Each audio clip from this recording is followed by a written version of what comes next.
Hey, it's Mike here, and before we get started with this week's episode, I want to acknowledge that many of us are being challenged right now as our world sees an unprecedented event.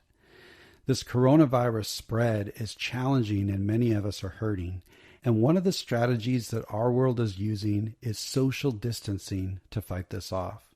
And while that's understood and it may be necessary in so many communities, we just want to recognize that social distancing doesn't mean relational distancing. Kim and I kind of found it ironic that it was weeks ago we decided on this subject of boundaries to be launched for this week. But boundaries are about health. They're not about distance.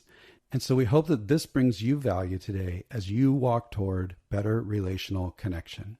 If you're struggling or hurting today because of the events that are taking place, please know that our thoughts and our prayers are with you. Thanks so much for listening to our podcast. And let's get started with today's episode. You know, boundaries are important because they define what's me and what's not me. Now, boundaries give me a clear line where I end and someone else begins. And that leads me to a sense of ownership in my own life. Yeah, I love that. The ownership part. That's Definitely. so important. Welcome to the Blended Family Coaching Show, where you'll discover how to move your step family from just surviving to truly thriving. Grab your headphones and listen in as we share practical, real-life strategies for building healthy bonds, Understanding the kids' perspective, romance and partnership, parenting with great teamwork. and yes, even co-parenting with a difficult ex. We're Mike and Kim Anderson, and we believe with the right tools, every step couple can overcome the common challenges of step family life. Join us for authentic and sometimes comical conversations to discover how you can lead your family with confidence and create the future you really want.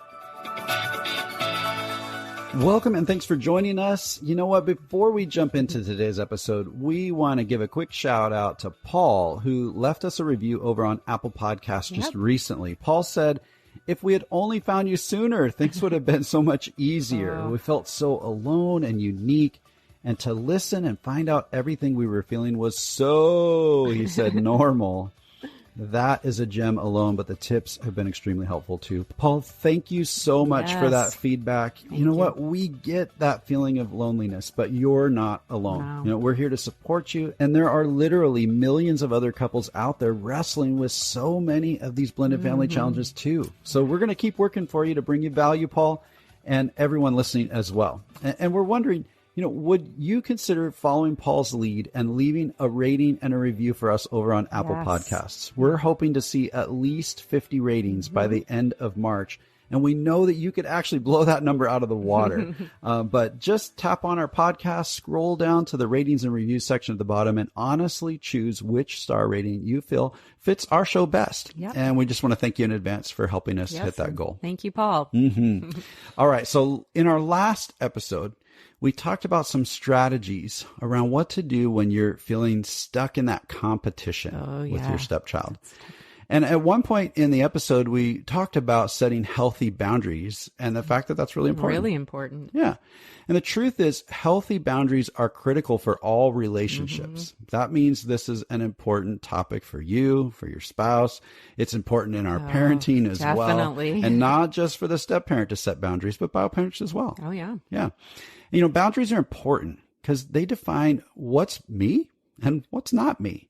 Now, boundaries give me a clear line where I end and someone else begins. And that leads me to a sense of ownership in my own life. Yeah, I love that. The ownership part. That's so important. Yeah. And, you know, when we're unable to set appropriate boundaries at the appropriate times with the appropriate people, that can be really destructive. And it can lead to things like resentment, codependency, overfunctioning, guilt, disabling others to grow, just a sense of failure all the way around. All kinds of things. Yeah. And a lack of boundaries leads to confusion of responsibility and ownership in our lives. And when you think about it, when we're parenting or when we're trying to be partners, all of that, that's actually what we want. We want to know what our ownership is and what your ownership is. We want to know where our sense of responsibility should be and where yours should be.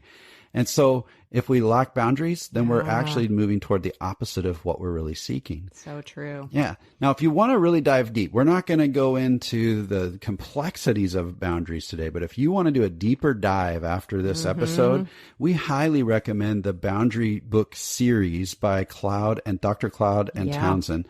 And we, of course, will link to a couple of those books in the show notes. Yeah, those books changed my life. Yes. All right, so in today's episode, we're going to talk about what healthy boundaries look like within step family dynamics. But before we get there, we're going to start by figuring out what unhealthy boundaries look like. So what not to do. Right, because sometimes we resort to these ineffective or even harmful ways of coping with the step family stress, and we're unable to set good boundaries. Now, the reality is that sometimes we find ourselves in really challenging circumstances within the blended family dynamics. It can be really tough. You guys know, we know. Everything from trying to figure out how to reduce all the chaos in the home or managing conflict and finding ways to connect. There's a lot of stuff going on. And many of these really tough realities and these challenges are going to stir up painful emotions. We know this. And when we're in pain, we naturally look for ways to relieve our pain and try to figure out what's happening in the home, or we try to protect ourselves from further pain. Now, setting boundaries is one way for us to cope with this pain. But if we're setting a boundary for the wrong reasons or setting an unhealthy boundary, this can actually exacerbate our stress and all those circumstances, leading to even deeper levels of pain. So we're going the opposite direction of what we want. We're trying to avoid our pain by setting boundaries, but when we don't do it well, it actually makes things worse. So we do need to be really mindful when and how we set these boundaries. That's right. And that's what we're going to talk about today. So first, let's discover what unhealthy boundaries look like. And we want to just touch on some of these unhealthy approaches when we are setting boundaries within our step family. So it's really natural that when we're facing a lot of pain, many of us have this desire or this compulsion to pull away from the family connections and emotionally disengage.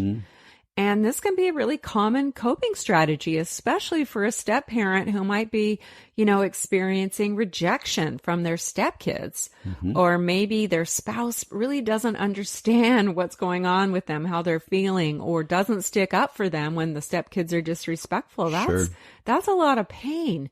And maybe they're just, they don't feel like they belong. Maybe they're that perpetual stranded stranger stuck on the outside. And if you're not familiar with that term, go back and listen to episode 21. Yeah, definitely. It might seem like a natural response, this disengaging that you're talking about. And we can even think that that's the right thing to do in the name of setting a boundary. It feels like a boundary, But what usually is really happening there is that we're building those walls of protection that we talked about last week in the last episode. This actually might offer some temporary relief from the pain. Okay, we've got a separation now, but it's also going to increase our isolation and our loneliness and our resentment. And man, talk about feeling like a stranded stranger, right? And so we're putting up this boundary of emotional disengagement or withdraw as a way to protect ourselves, but it's really not a long-term solution. And ultimately, it's not giving us what we really want. It certainly isn't going to lead to positive change within the family dynamic, right? And if you really think about it and think it through, it doesn't make good sense. You're in pain because you're treated like an outsider. And so you're not giving, you're not given consideration or respect and those things that you're seeking. But if you choose to emotionally disconnect as a boundary, you're basically saying, fine, if you're going to treat me like an outsider, then I'm going to move farther away. I'll show you. And guess what? Now you're even more of an outsider. So you're kind of digging your own hole there. You are. Yeah. In fragile step relationships, you're actually sabotaging yourself.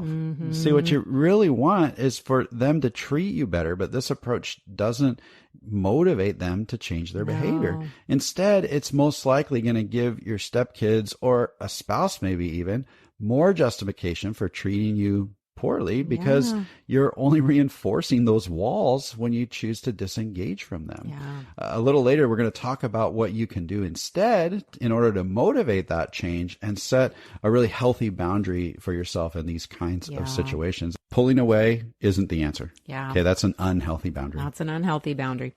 Now, another common misstep around setting boundaries is what's known as setting a rigid boundary. Now, the rigid boundary, basically, it has no flexibility to it. Nothing gets in or out of the boundary. Rules are rules. There are no exceptions made. It's very rigid. Yeah. And the problem with rigid boundaries is they don't consider feelings and other people. Now, the flip side of the rigid boundary is what's called a diffuse boundary. And it's so many big terms. I know. We're learning a lot today. Now, a diffuse boundary is equally as unhealthy as the rigid boundary because diffuse boundaries are overly flexible. Anything can flow through the boundary. Rules make no difference and decisions are always based on emotion. Yeah. So now back to what we said earlier about how boundaries define our responsibility and what we need to, take responsibility ownership for. That was the word I was looking for. That's exactly where we don't know where the line is. Yeah. Right. On a diffuse boundary. A diffuse boundary is basically no boundary. Yeah. Yeah. Now, one of our favorite quotes from Heather Hetchler, and we repeat this quote a lot because it's so good, and it's this: a parent looks at their kids through the lens of love first, a step-parent through the lens of responsibility first, and the view can be very different. Yep. This plays out in how we set boundaries because the truth of this statement can set both the bio and the step-parent up for unhealthy boundaries, right? That bio parent who's more focused on emotion and love for their kids, they might tend to have those diffuse boundaries, right? Especially in those single parent years where there's a real strong tendency to be more of a permissive parent. And that's all about boundaries getting confused. Yeah. Right? And when a bio parent has diffuse boundaries, it can drive a step parent crazy, right, honey? I will not. I refuse to comment. And of course, it's going to create some conflict in your marriage. Sure. We're so excited to let you know about something brand new we've created just for you. We've realized that with so many episodes available here on the show, it might feel a bit overwhelming to find the topics that matter most to you. That's why we've created a simple tool for you to receive a personalized playlist focused on your current struggle or your biggest challenge. That's right. It's called the Blended Family Breakthrough Quiz. You'll answer just a few questions, and based on your responses, we'll email you a curated custom playlist of episodes that are specific to you.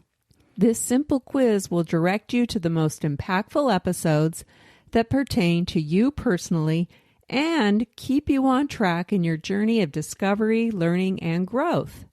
So, scroll all the way to the bottom of the show notes for this episode and click the link to take the Blended Family Breakthrough Quiz today. Okay, let's get back to the discussion. Now, a step parent, on the other hand, whose lens is more focused on rules and responsibility. Again, I'll refrain from comment. They're going to lean towards those rigid boundaries. Yes. Yes. They might, not always, but that's the tendency. We see it a lot. We do. Yeah. And we live that out ourselves. Absolutely. I think I remember calling you once militant was my word. Yes. Yes. I've never been in the military. No, you have not. But that's what it felt like with the rigid boundaries. Now, rigid boundaries, unfortunately, can really sabotage step relationships and also cause conflict within the marriage, right? We had a lot of conflict around that. Yep. So because we have these two different lenses, we can each set up boundaries that are in opposition. And they are really ineffective and even unhealthy for the step family. Yeah, yeah. So, rather than building these opposing boundaries that are either rigid or diffuse, we want to move toward the healthy approach, which is something that Terry and Sharon Hargrave call clear boundaries. Clear boundaries take the situation and the person into consideration, the facts and the feelings. With clear boundaries, we're both flexible and firm depending on the circumstances. And in both cases, we're expressing love, care, and concern even while we're enforcing the boundaries. Now, doesn't that sound neat and tidy? It can be really difficult to do. Easy to say. But really, when you think about these three different types of boundaries, I love the analogy of thinking about them as different kinds of fences. So when you have a rigid boundary, picture a block wall. Like it's solid, nothing's getting through. You can't even see through it, right? A diffuse boundary is kind of like putting the fence posts in the ground, but never actually putting the fencing up to do anything to keep anybody in or out. It's just a free flow. But a clear boundary is a really nice fence. We've got a great fence around our yard that's just made with hog wire and 2x4s. And it sets a clear boundary, but there's 3 gates in a very small yard. And you can see through it. There's some, give and take, some visibility through that. Yeah, and we have control over when we open the gates and when we close the gates. Exactly. And so we're after a nice looking fence that creates a clear boundary, but it has gates that open and close that allow people in and allow people out. And we get to control those gates. That's a clear boundary. That's a clear boundary. Yes. So let's talk a little bit about how this is played out in our life. When we first got married, Annika was 5 years old, and she wanted what she wanted. Yeah, I didn't have a lot of parental authority at that point. Your parental boundaries were pretty diffuse. They were very diffuse. Yes. I say that respectfully, but it's true. Yes. And the real problem, like one of the big problems we ran into early on, was that Annika was just simply disrespectful. And what was interesting, like we hear a lot about kids being disrespectful to their step parents all the time. But in our case, Annika was really disrespectful to you. Yeah. And sometimes I was able to set some really good boundaries, some clear boundaries. Other times I really failed at this, right? Yeah. There were times where I was very rigid. I was harsh. I yelled. I demanded compliance. And, in my heart, my true desire was simply just to teach Annika the value of respect. But I was doing that in a way that was disrespectful. That's kind of stupid, right? Yeah, towards her. It wasn't very honoring. And so ultimately, it really wasn't building my relationship with her either. No. I was really tearing it down. So I wasn't teaching her anything by setting that rigid boundary. Now, other times when Annika was disrespectful, I was more diffuse. I just didn't do anything at all. And it wasn't because I was apathetic or I didn't care. It was because I was tired of going around and around about the same old argument. And I just didn't want to engage. So I kind of threw in the towel in those moments and I just let it go. And imagine how confusing that might have been for Annika. 1 minute I'm rigid and the next minute I'm diffuse. Boy, she didn't know quite what to do. But then there were some other times where I did this pretty well.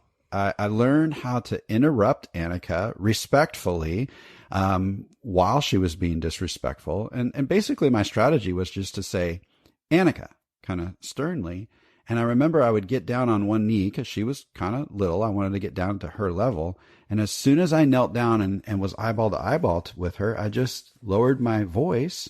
And I would say in kind of a calm, quiet voice, something like, Annika, this might be your mom, but she's my wife. And I'm not going to let anyone disrespect my wife, not even you. And in our home, it's important to respect everyone. So you want to start this over, or do you think you need to go to your room for a little bit? And that, it set a clear boundary. She understood right where we were. And I will say also, as a step parent, this whole respect thing, it was the only time that I stepped into parenting. Really. I mean, maybe I said that in an absolute form. Well, we worked really hard at keeping me out of the discipline. Yeah. But when she was disrespectful to Kim, I wasn't going to let it happen. Yeah. So I had to learn how to do it in a way that set a clear boundary and built my relationship with her as well. Yeah. And so this was really helpful once I figured it out. So it wasn't rigid. It wasn't diffuse. It was respectful and clear. And you threw in some empathy there too. Yeah, totally. Usually it was when she was frustrated with something. Sure. So, yeah.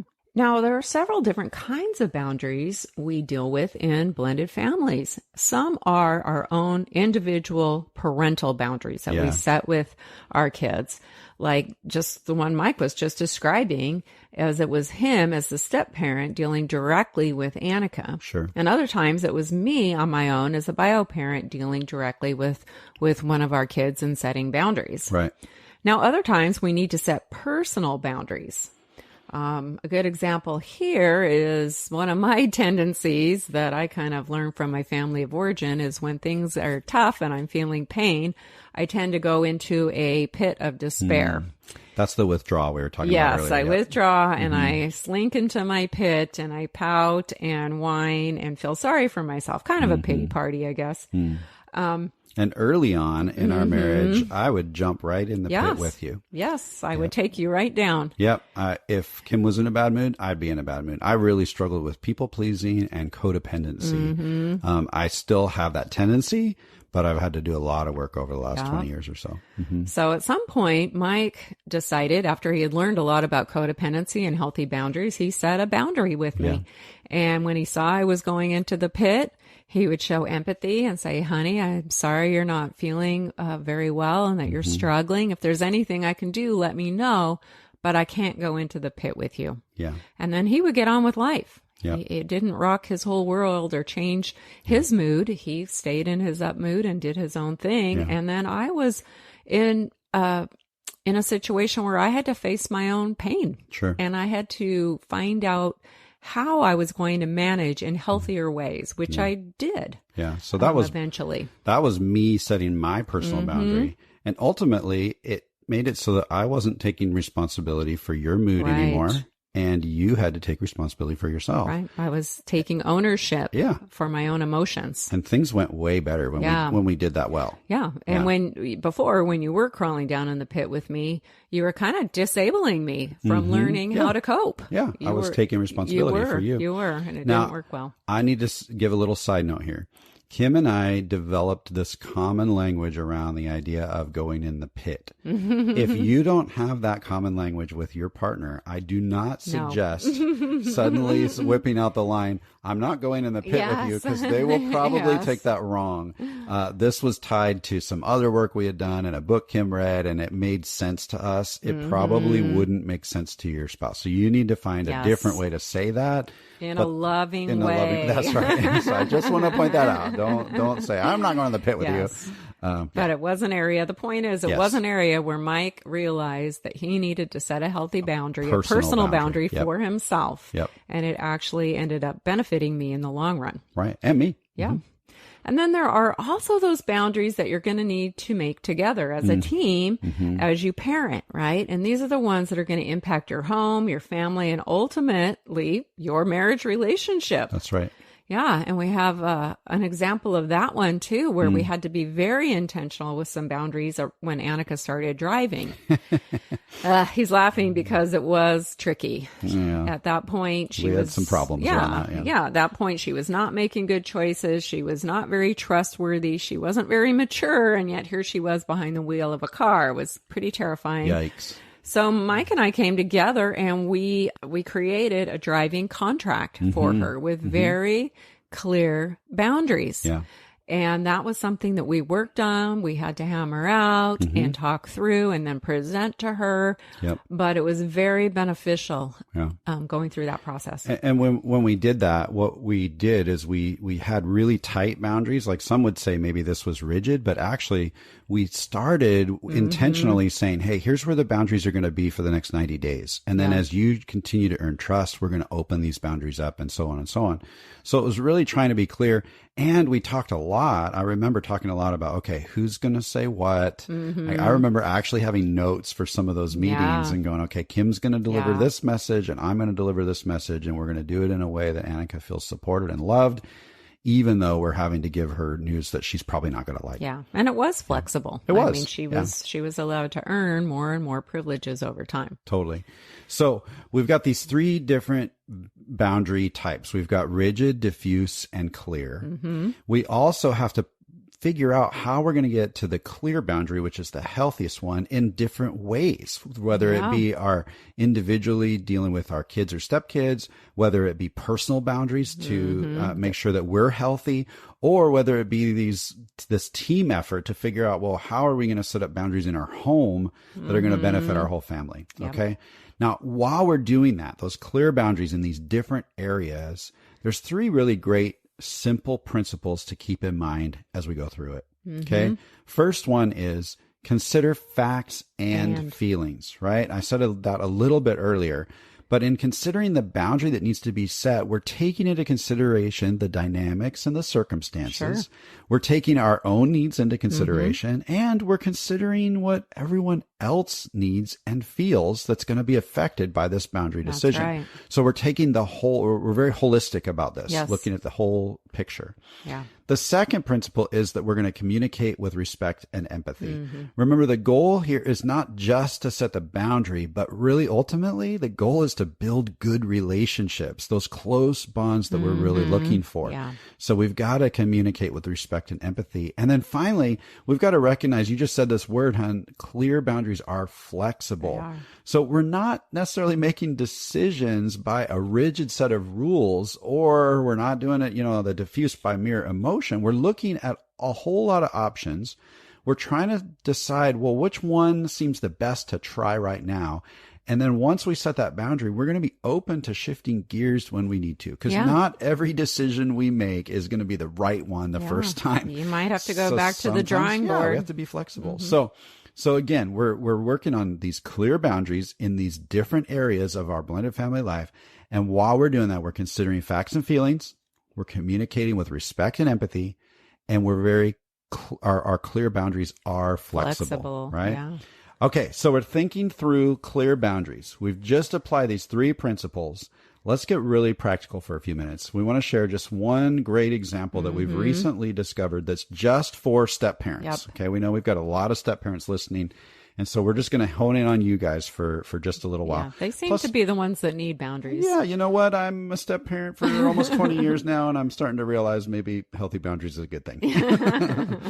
So, it's hard to be a step parent and to hold clear boundaries without either emotionally disengaging from the family, because we're, again, building those walls of protection, or without sometimes just seeming like a jerk. Like, I know that I've come across as a real jerk sometimes.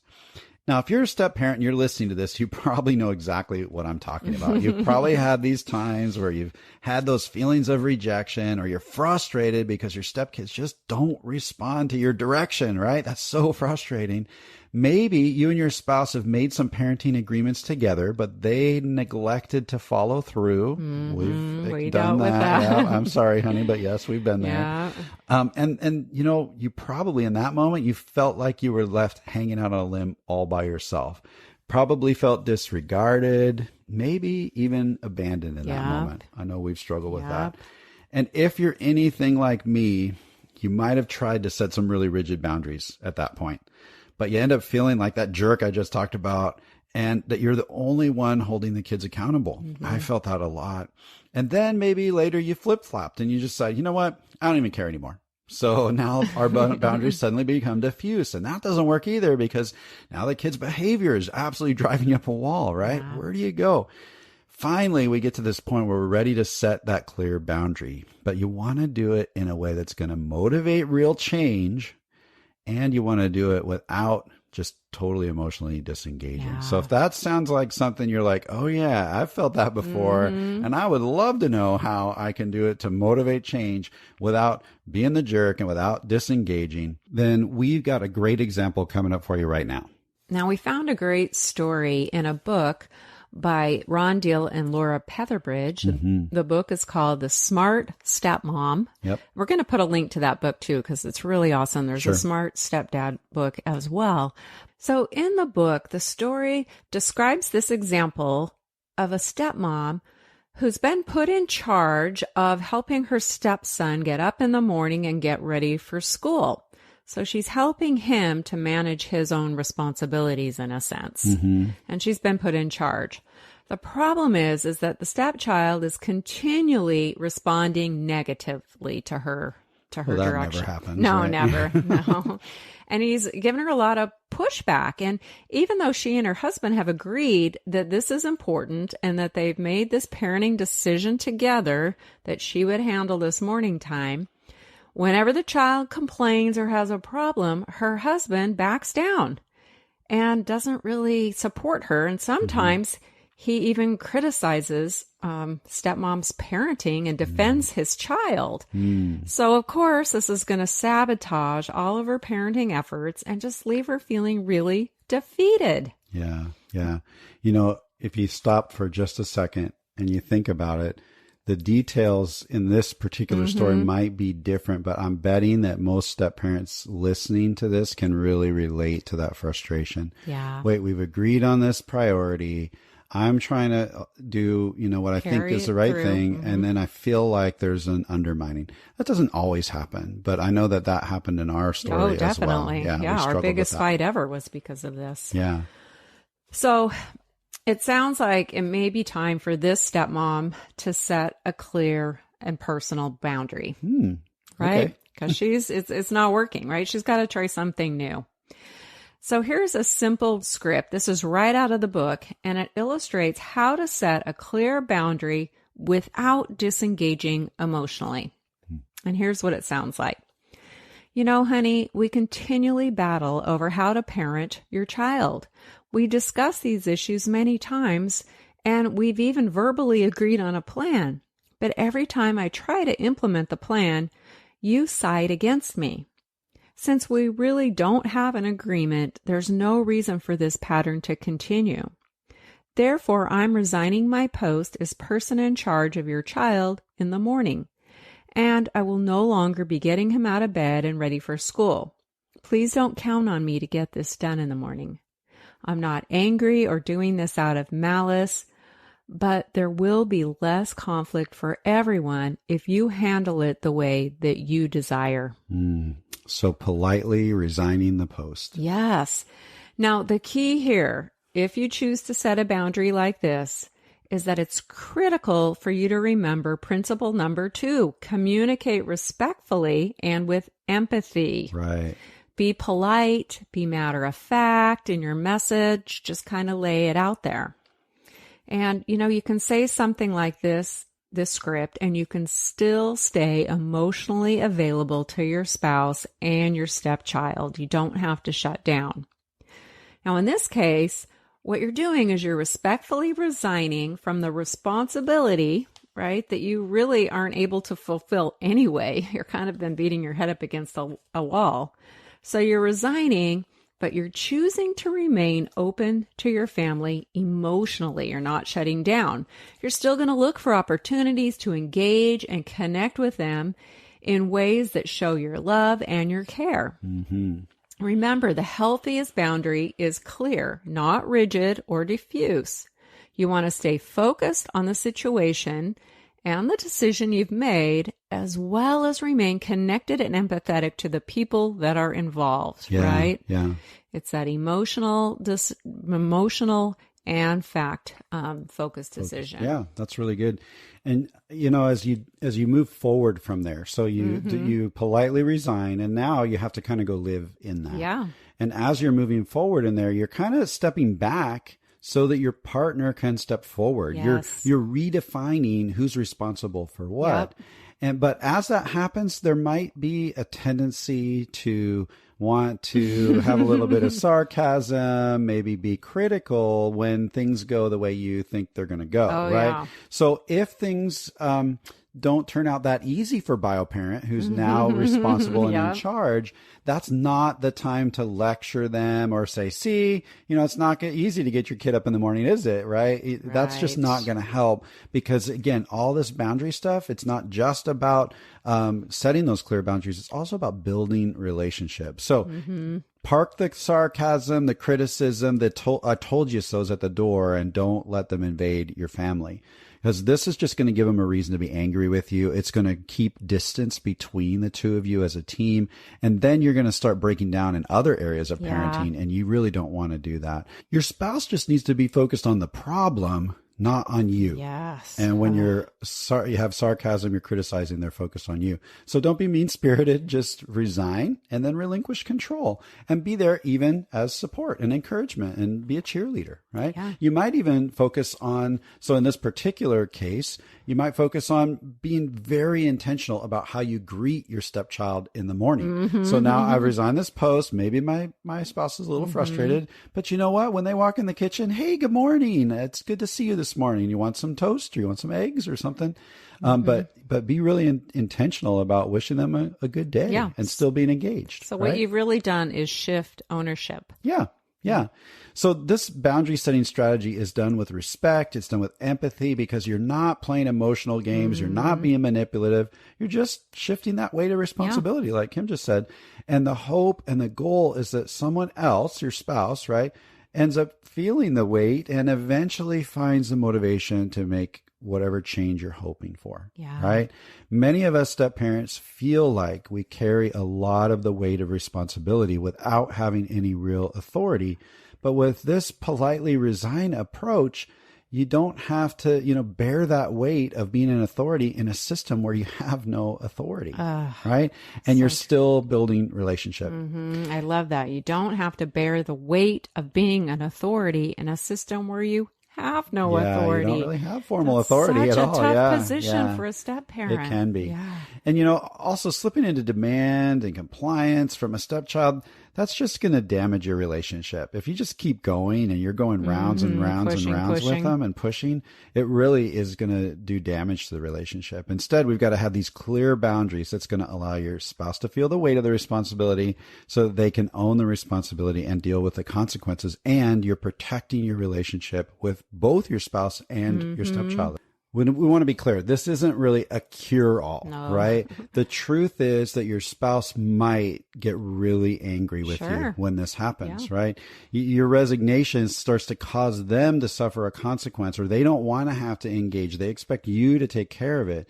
But above all, even if they get upset with you, you want to remain emotionally available and empathetic without criticizing them. This is going to communicate your desire for connection, and it's going to open doors to changes in your home. You might respond with something like this. So this isn't from the book. This is just from me. But, if they get really upset with you, you might just say something like, I know you're upset, honey. And really, believe it or not, this is really hard for me too.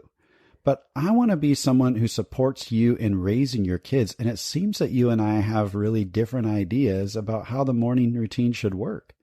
I don't want this to cause us to fight anymore, and I don't want to risk my relationship with Johnny, whoever my stepchild. I know you don't want those things either, right?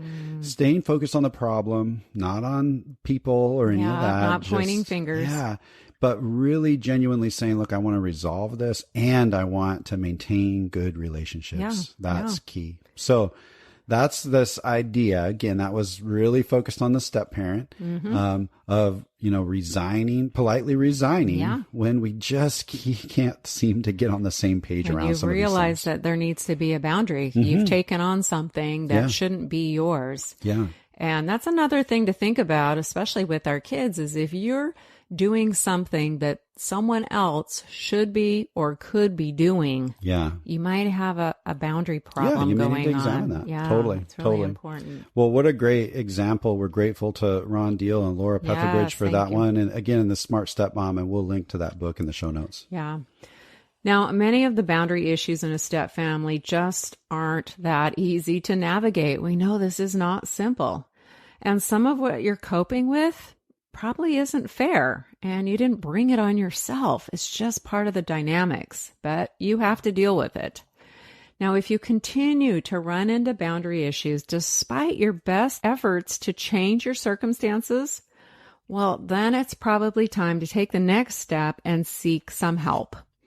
And there are many things to be learned that can help you and your family work through a lot of these challenges. There really are. Now, it's great if your spouse is willing to go with you and get help together, but if that's not the case, don't let that stop you from getting the help and the support that you need to move forward and set healthy boundaries in your step family.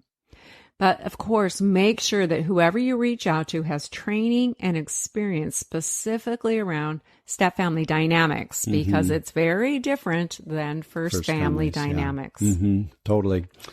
So yes, sometimes we need to go out and get help. We've had to go get help in many different seasons in our marriage. And man, I'm so glad we did. Yep. So if that's you, you're welcome to reach out to us at any time or find someone local who can really help you. But again, like Kim said, make sure they've got specific training or experience in step-family dynamics. Or check out one of the resources that we're sharing in this episode. In the meantime, figure out where you're going to go set boundaries. Right? And also, and we didn't even talk about boundaries with an ex-spouse. That's a whole right. nother can of worms. That's going to be a whole other episode, right? You're absolutely right. We will have to do that. But we can't keep going here today. No, we've got to wrap it up. Yeah, time to wrap it up. But before we completely wrap it up, I am so excited to share about next week's episode, because we've got our first guest interview for the podcast. Her name's Amanda Reeder, and she is a therapist who has specialized with kids over the years. And now she's an online parenting educator. We got to talk to her about this term called counterwill. Yeah. And I'm telling you, every parent, every step parent needs to understand this concept of counterwill. And we cannot wait to deliver that episode to you next week. So make sure you watch for that. You do not want to miss that one. Amazing information. Exactly. And in the meantime, happy boundary setting. And that makes this episode a wrap. Until next time.